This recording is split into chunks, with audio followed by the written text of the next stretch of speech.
na boy na ke bi omo to apply what they normally call minimum force.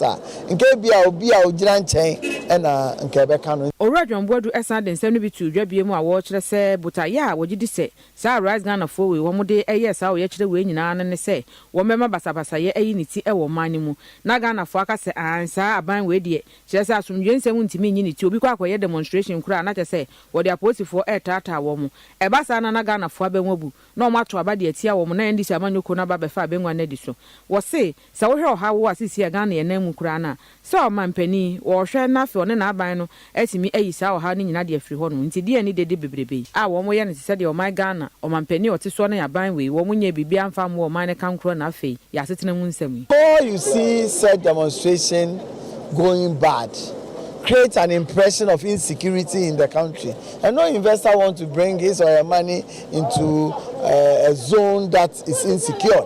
And I think we're already in some challenges as a country.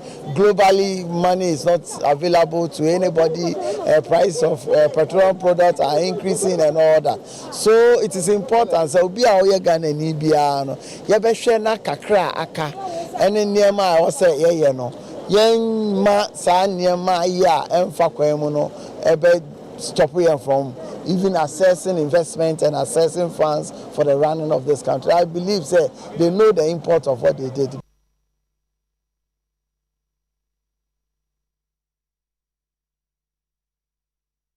I was on 4 years to work as a bonus, so a year arise Ghana for demonstration here and records on and so almost sign 8 years as no. Yan yes, we shall say every air work a year ago pramano so Wamuko far a year Mashibe fear could we are simple. Almost had magistrate dear be a court so a year as a year show Mexica some so. No, yes, I'm more quimpo and my Jubilee House, one echo fire and Nim honum.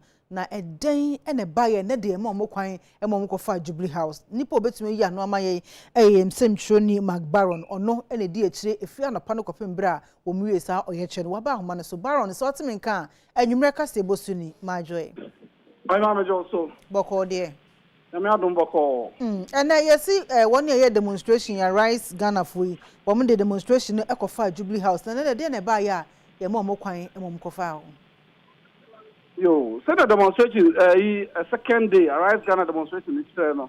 Now route now on the fan and that's a client on the fa fee our sports stadium. That's near far a cantonment DVL hall. This is a Jubilee House Anim and a some offer.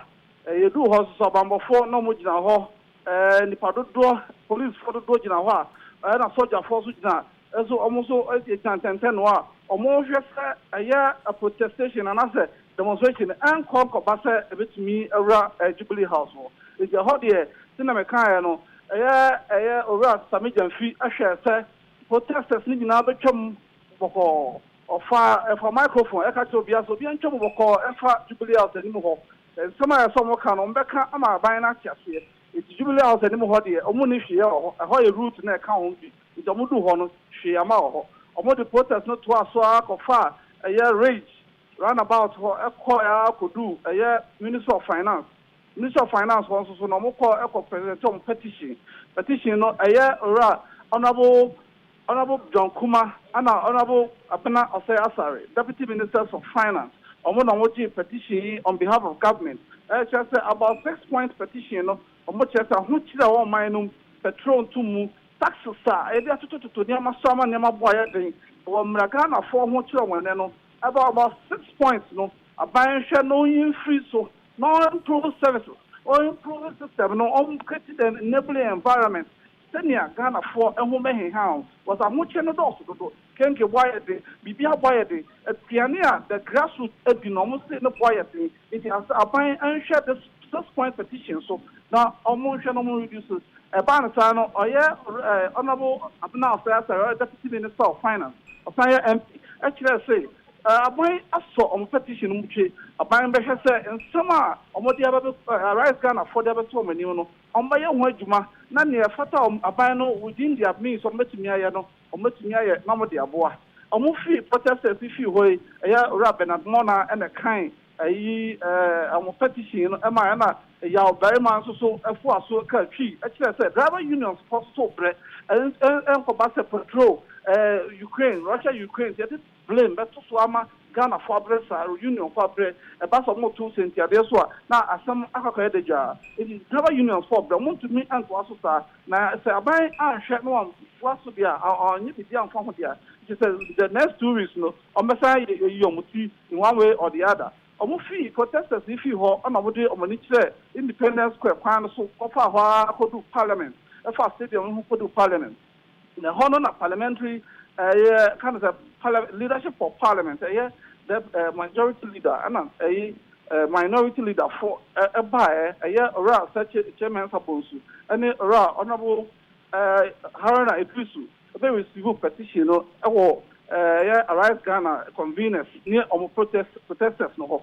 ho you do ho police for to na ku parliament anim ho no me ha many na be do 100 marshal riot control outfitter one ready send ka bibia si wo ha anka ombetumi aso ano cordon off the whole place protesters no kwant me am ben bibia present petition no that was the order go through na these two personalities so fi parliament so ji petition no aka hon some say omate na some of the buy no omate mu nsam na mate some na some of the beto abanim na parliament so betimi impress upon government say nso san bi wo ho a amagana for ho chiroma the law is made for the people, it's not made to kill the people omehwe na omatimi akach aban no say grassroots, the livelihood of the poor no, is eroding at a faster rate. Rising inflation no, to be. Say, a Rise Ghana movement petition Modiabana, and Kosaka, no Juma. Inti ora searching Sabosu, and the Haruna Dusu, I saw petition almost Parliament House.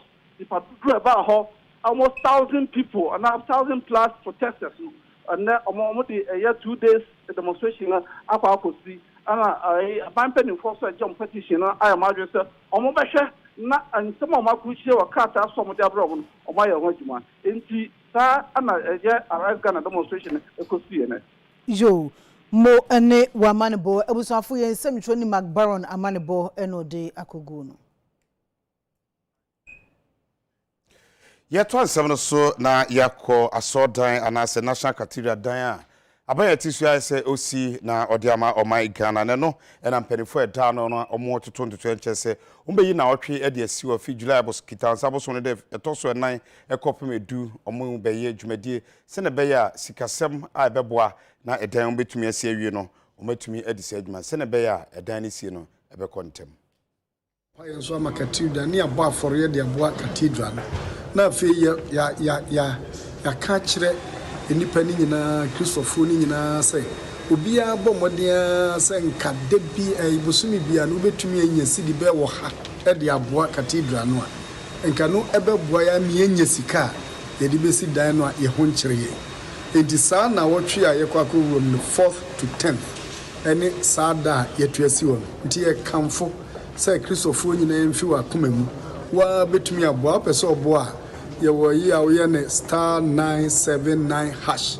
so wo boss ade na ebe kire wo na wotumi disika wo pese wo de bo cathedral ni bia abo Afia cheche eniema bibri oko agric development bank wo pese o contribute wo di bibi emma cathedral na ombe ya ma hwa yesi edan ama Christo a Christopher so ese wo so ede wo ho hyem ebinum se dan no ya ban ya oman na esi na wo dwen ho a Christopher yesi oha nchichemu eduoson ene kakra na ye Christopher nti na chese ye doson wo oman no mu nti bibia ye ya efa Christopher som ho no na esese ye de ye ho hyem nti ni titia ne se ni abrofo beka se 4th July ekopim 10th July na ye ne se kwasiada a edikan no ye bebo dawuro sɛ yɛbɛhyia adwoada anwummerɛ ukuada anwummerɛ ɛne fiada anwummerɛ yɛhyia a yɛwɔ film ketewaa bi sini ketewaa bi fa cathedral no ho yɛbɛyi akyerɛ asɔrema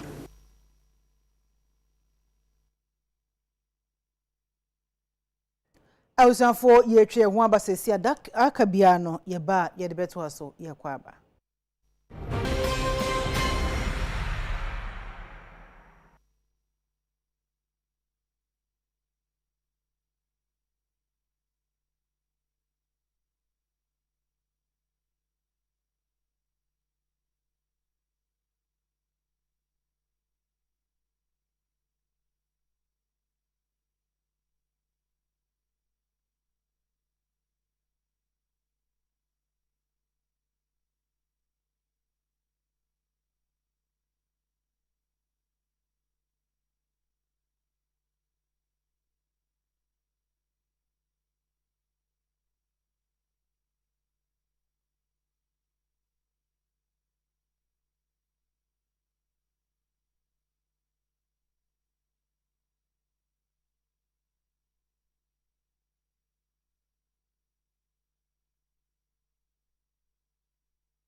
Yesai emama kwaba yetwa kasebono eso.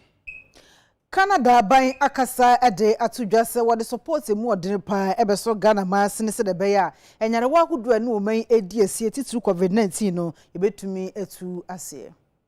Enigisam and APM ewa Santemantema, Emra, Canada, Abain, and Afe, United Nations International Children's Emergency Fund, UNICEF, Ejumekuno, Akaboma, Wamo Ede Akandia, and Niema Betimi Abwa, Ama Ayarasabia, Etimejina, and also, Nasobinya COVID Yaria, and as a Yaria, and also Hua, so who could PM Ewa Sayarasabiana, na Apumdin, Ejuma Formono, Ombetimi, a show, Ama Oho Ato, Ebini Neonatal Intensive Care Unit, Afe Oxygen Equipment, modern laboratories there's a niema bia abefo kwan so no ayarasabia betime gina na so no enumu bi enomaye ebi ene Adwoso Government Hospital afi Suntreso Government Hospital afi ena abrewa ayipoma wakwan mu a empanyimfo ababepa saa empuntudwuma ya omo aye no ayarasabia ahodo ewo Asante Mantama eno ena Canada aban anamusini a owa han mekire Canadian High Commissioner wonimonyamfo Kati Siba ebepiem a ode nsemu yi etu edwa. As the spread of COVID-19 burdened the health systems of the country,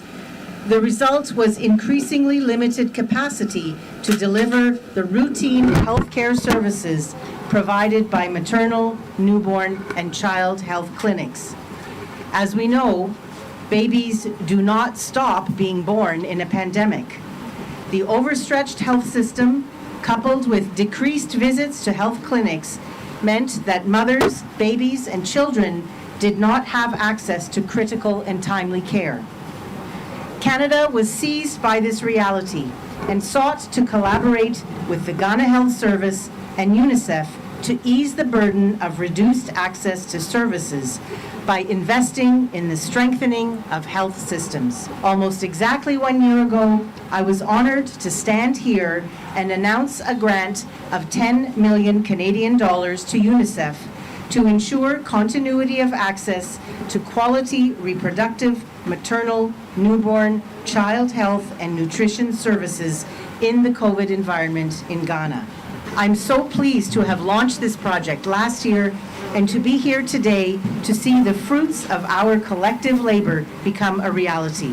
No echi UNICEF anam senior wa Ghana Anikle Dufe eso ekasai ebo Ghana Health Service abaso. We would like to really say ayeko to the health staff at the Ejisu Hospital, the indefatigable staff of the Ghana Health Service and the hospital, because you have been working very hard and you have been at the forefront really of this beautiful partnership which has had such a positive impact on the lives of children and women in Ghana. Ne krakra wasa adwumadie Dr. Emmanuel Tenkran ena ye Asante Mantema kwanchefo panya oda Ghana Health Service ano ono so ekasa ekire mu sei. Maternal and child health remain one of the major challenges that we have in this country and also in Ashanti region.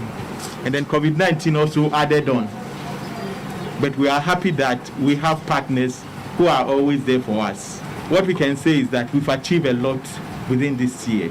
But we need to move on because the work is not over. We still have a lot to do. Jumadia bi akoso ne nyina ne se ebibimemu eduba bi akabeba nkabi de beye be kona nim no eya na akwakwa ebibia ho na omo a eya ta ha omo da chipa eye maburu enti ekwadi din the West Africa Network for Peace Building adi jumadie ni se na beye a kabema nkabi nto aso ebeyi ebibimemu enti omahia akasa eni eku ahodo na eku ebeboa na European Union na ebeboa se na beye a kabema nkabi ebetumi edi ntini ewa bimemu na abantugo ni ade no eto betwa se na be ya abanmu ana se ye chichirman no ebetumi ayi ewa bimemu. The issue of governance is paramount. Whether the democratic government is not performing well, we should put our hands on deck to see how we can make them perform rather than taking the gun to push governments aside. It's not acceptable anywhere. In ECOWAS, we have a zero tolerance, for military rule. That is to say, military rule is not acceptable. We find out democracy has come to stay. whether it's weak or strong, we should do everything possible to support our democratic institutions. You look at the models of democracy that we are practicing in the region, you discover that we can say it's Western oriented. And it's like our politicians, they don't understand the Western model of democracy very well, because the Western democracy thrives, where there is very strong institutions.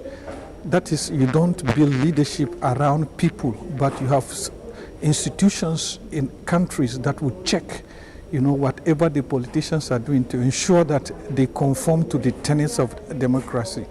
Where these strong institutions are lacking, where the institutions are weak, definitely you discover that governance and leadership will also be weak. The whole objective of this summit is that, as we all know, the region has been going through a lot of challenges. We have been witnessing a wave of instability manifesting in the form of coup d'etat, unconstitutional changes of power, which is affecting our region in terms of stability, but also in terms of economic growth. And we believe that young people who represent more than 60% of the region's population have their voices, and we believe that young people who represent about, let's say, more than 60% of the region's population have their say. So creating a platform for them to analyze and also interrogate the happening in the region is key for us. OneUp also is concerned about the unconstitutional transition of power. So we really want to know, because young people has even been celebrating unconstitutional government in West Africa. The recent coup in West Africa is a concern for youth peace and security in Africa. So we want to know, why is it that even though it's a constitutional government, but yet there are young people who are in support of the constitutional government. We are hoping that young people will promote good governance. We are hoping that young people will promote accountability and rule of law. But I've also seen young people promoting unconstitutional government, and that's undermines democracy in Africa. It undermines rule of law. It undermines participation in Africa. We don't want to go back to history and look at how Africa was, especially in the time where constitution cannot speak for itself in Africa. Yes, I don't know how they are sidama ya boa for your back. I say what they are carrying. I bet also Ediamon.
Asan amama kwa babiam yentoa kasebo no so emamo.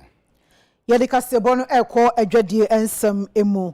Ghana ha de eba electrical cables and afenso conductors agidin na eye papa na edimu na woto a ebeche amawde a ene no ane de free tropical cable and conductors limited for honom. Na enya ntie so mu bie adwuma yi no womanya mfie polepole aduonu enum 25 years enam so ama wonom ahye ho fakase ewo tema. Ghana Mampeni Abedi Eche Dr. Alhaji Mamadu Bawumia kopie mu e Tropical Cable and Conductor Limited womo Silver Jubilee 25th anniversary no ase na ho e no de ba betu dwa se sisi anoman bia be konkan ya manufacturing sector no edi makotini ye papa enti ekita pa bia no esafata se wo de ma manufacturing sectors ahodo no wo behwe no maye ne pepepe na timi apemo Ghana so akonkan e wo ni sikasam osanso kasa de fa African Continental Free Trade Area Secretariat e wo Ghana ha no ho e na afenso aban na ni so ade hunu ba ko a ni nyina de bu eno no eye mensini ba ko mfidi dwuma ba ko a wahwempo anam ne nsa so ama yatimi anya factories be se oha ne nso 107 factories no ne nyina no e kan ban ne botaye a wode ebu asa o Ghana betimi agina nanam so woni sikasemu na afi ne mfidi dwuma ensem ahodo emu enti o Ghana fo emfa titapa entire ban na chi no wani so ade hunu papa e no de Ghana fo. President Akufo-Addo's government remains very committed to supporting the growth of the country's industrial sector and the success of proven performers such as Tropical Cables gives us the confidence that this is not only a worthwhile strategy but as an effective one too. Manufacturing remains a consistent contributor to our GDP, but more importantly, it leads to the creation of a stable, direct and indirect jobs that many Ghanaian families depend on. To this end, government will continue to roll out innovative policies and strategies geared towards the establishment, growth, development, and sustainability of local manufacturing industry at all levels in the value chain. Executive Chairman Edema Tropical Cable and Conductor Limited, Dr. Tony Otinjesi enso de to aban nanim se wonhwe se wo be ye ne obetimi aye bia na wama local industries no ene manufacturers na sumdue mapa no mode aye adwuma e wo Ghana mu a wo mo betimi abɔ adwumaden pa ene ewiase nyina wo mo betimi ne wo masi akan so e wo mo dwumadi a wo mo edimu. I'm proud to say that Tropical Cables is willing and able to compete with manufacturers from anywhere in the world, including on pricing. As for quality, we are better than most of them, including on pricing, with only one proviso. And the proviso is that the small import duty, the 10% or so you put on imports, should be rigidly applied. Why do we need import duty? We need it because Ghana is a high-cost manufacturing environment. So we are not asking for the impossible, but let's apply the rules properly, and I assure you this country will be the better for it. Managing Director the Ma Tropical Cable and Conductor Limited, Mr. Martin Mensah, wonso ensemwa wode etu so bi eni. What Tropical Cable has become today is the result of hard work, not of one person, but of a collective of committed individuals. We've contributed to the building of infrastructure with our cables and conductors in most of the buildings, facilities, and electrification systems in Ghana. We have generated foreign exchange through our drive to grow exports. And we make a significant contribution to government revenues via taxes. We are proof that the private sector can make a meaningful impact on the development trajectory of our nation.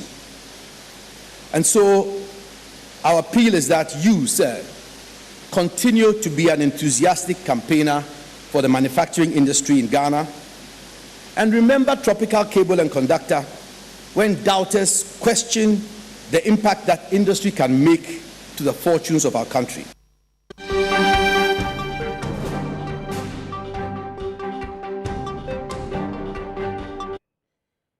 Biaya din ede some down ewo domi na some down amanfo tete ho domi pilatu chese o man ka bia nhim langard fo bi abebroma enei bebia ebi betena kra no eyade a ayedin ade ama wo mkyere se na twawie na sansimi siye ama enipa ni bia prepra na fe tenabia enso mbenya tra no akwakoyedin ama wo Nano ena mranti bia wana bati katikati yete se bayire nkofie watiti moto so ekuta asekan ni etu kokopie mu ewo so meldown ewo do mepila 2 asase bia ho nsem eda sem di bia court kan won kanwie ye amanfo ete so okota ata o pam wo nyina edifira asase ne so eno akire no ena UTV kase abo penyina wo no ena asase ye kan ho asemi ewo ne dimu na kwame ye ko ne naso ko busa ne so penyini sen na asase ye ho nsem esitie ena openyini kiram se boye bibi Afia pima hankuna di okunu num 1995 mu ena asase wo to di fira busuakuo bi edi eda won so eni gbese abusuanchen ene se nanse wonka bi nhemu a abujanfoforo yi niti se asase e yade ho nsem akwakwo pie mu ewasem dibia ama court mpo aka ama wadi ama omo asase no omo enadi mu nkurimtaye won dia ene se wonko dan sori a emrante edi se kan etu aba asase no so ma wona wote so de waye won sete. They said they will come on Tuesday to come and burn this place. True to their word, Tuesday. Today, they called me that they are here. 3 people had come to warn them that they will come back. So I informed the Taifa police. I've already reported the case with the Taifa police. So I called them, and 2 police people were here. In front of them, the people came, a lot, about 20 of them with 10 motorbikes, 10 or more motorbikes. Now, look at what they've done. They've destroyed everything. I was here. They were even chasing me. I tried to. They were chasing me. So everybody was scattering because they were holding guns, cutlasses, and hammer, more hammer, and metals. So everybody scattered. The police people were here. The man said he's not afraid of police. I have my documents. Now the Onomokov Adan family covers this place. So you know, girl, Accra land. I have land I live at Makati. So have you my plot, I have 3 documents from Jamestown, from Kwakubi Benin, then from Bawi. Nanu achire no, amanfo bia no wote asase ne so no ye ne bi ekasai. Enra ne ye wa ha, na langa before no, e baaye, na omo ka kire se, enne no omo san omo abebubu ye niema ni nyina wa ha no omo se ye ntwen adichi na. Ombasaba asa abebubu ampanso ye ho na be ma tintin graw numu abati se 30 na omo abebubu asa ye niema ni nyina ene de omo bro 20 omo abebubu no abro chese abro me bra bi kra wa hanu se chese odi agro de na chese omo bo wa kun nya asam ketwa a police wa hanya adwane nya asam ketwa mu nkola wa hanu se abatan obi a ofufro opinfo bi kra Sunday no fenti other hospital o maaye Sunday offenti e de ne call hospital o maaye o da so da honum ni nyina ye lumba nsa no adwuma yesra omo mpe bibi nyema ye lege Ghana government ni abu ase Ghana government ni abu be mi lanu nya o kamia wa foti na me wa fu dujire ni ata ne kpefre ni ata akai me na ta blow mi am yo Ghana fi me na ta blow akai bo ato du bu me vare o ho da du kokeme wona do gbele akai me Ghana to ke Ghana ji jore me mi abulo de kemo ta Ghana government re na wo susu to ni anu egbe si mi amro gbe chezo agba si kemia fi amro chezo agba luba kenye blue bare kecha me gboto nye Ghana to nye ne tefe ko tore no ti no play nu ko hese ko hekpe du komere no hekpli Ghana to ne hese luba ya ti mele because ne fe gakno mo ke fe Ghana mo anyo asesere mi wete ta Ghana to no roton na ya tena ha no last week Saturday Thursday omo bobo ye ntrene se ye fi anu masase ne so ankwa on ba be bubu ye niama no na ye de ye ndi echi Thursday ne ye wa no Sunday no be bubu ye niama nyina na omo kire se na Tuesday so mbe saba anopa o so ma sabe bubu ye niama nyina esi ya batan ye kura nkola ye ne ye ma ya kwada hifa e be ye niama nyina egu ye ne ye ma ya kwada hifa nti ye sira so mu ye mabo no ma be bi ne ye fa ye ma ne nkotena ye pa omo cho bebire.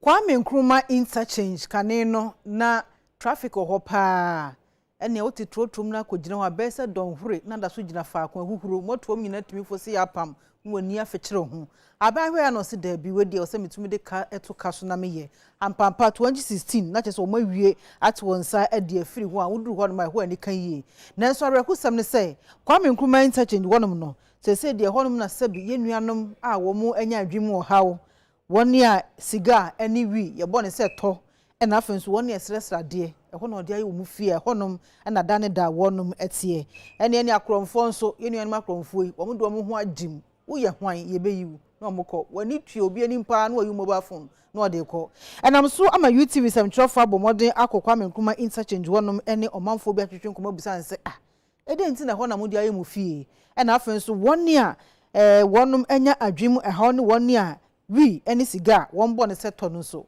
Any binum adutwem komo ka mama Mrs. na mene boy bi na tie na friend besman enya akwara ba ko we yentem e na akra ne free then am so ma den we before pamom say ma akra ne free mu dia ye me na me ku akra ne me free on me te ba ne sa no na mama me so ka kire me say e ya ampa say me na me ku akra ne dia mama ni cafe in fact na me ye bia ye me ma me fe me ma me otu me ne papa to me o si on hwe no me to me edi pa ye hwe no by ono ma me no o se me na me ku ne na na de a enya de obepe ma asem da se ma me so me fa me ho adwen se me dwane efifire na me dwane bai enti ye ba ne sa me bia me de me ho ko se ye a shower place for nti ya me anim no kre ni ma bo a shower hwe be ma da boy ni me sha no e friend na na ya me sha no so ye fancy to se me e no ka che me se akwa euro before Kanashi nipa no say 4.5 and I'm a boy I will tear phone ne ka me we na me san so kwa me high dan o circle I say a month 2.5 and I'm tear ka me tata me ton paboa eduane bibia me ton ma boy no by ni na chi na sa boy no wo ye we wo baby a onege ona wutu me ba akra I say circle I say and member me ni o ma daje o mu ska no almost 1,000 no kra ni ya me anim 1,000 because obia obeba bia 15 cedis meje 25 cedis meje 50 cedis meje 100 cedis meje do 2.5 1.5 4.5 me pa ha no say ya ge on de me ko russia onipa me di ka hia no papa skani bi okita private car white and order me call labadi ata no minim labadi and order me call no me call ya na me ba no me call adesha me ba o ma me 4.5 and auto phone and also so to and direct and pabwa ne back and mam or you not to say ko be rent dan am by man ye and am here dem buy if you papa me share ne biem me fifie and am dem tama me fifie no ana me ko boy no na me tena na menye me anso na boy no mo da police sem no mo hwehwa no dwane no wamba biem timi so ana ne hwe me na me wa kola timi wa kola ni wie na me ka asesa dia me ntena ho biem me koye krom nti e ma me ja kola no ho koye krom ana me so a e de like e ha no ana de me ba na e de ebre ho de ne bra me no me tena ho no na me to bet no omo no mo hwe me obi anhwe ai so bi e ni nyama ntia kakla na nsemu anu minya obedi dikra be bia sana ana ma me bifu na me ba ya dimo ba na se na de ba san ba be pedi mai na dimo na so me ba so a de ye bi ne ana afu so be da be da bia nya ba bia me de be da abema de wasi woni ne kwam de eso be please ka kakra de ye de ekofi ko he we ne no o ma eni tina ma me de ye de e ba ha se anytime be it me that about you better at hand by the thing come about 12 and 4 can you better marry ada anything be you say it here you look ma you better ma kwa kada you say you better at hand ma say the about here it be come you better at hand ma ko pimbla adebeti so me look ma na kwa kwa the jam so one man na kwa kwa na the material at it need a beer particular same day header. Catch a banser or boy, no pay back the man, if you think no pay the man, and if you say, Nadia, the Biadana, and your Maya.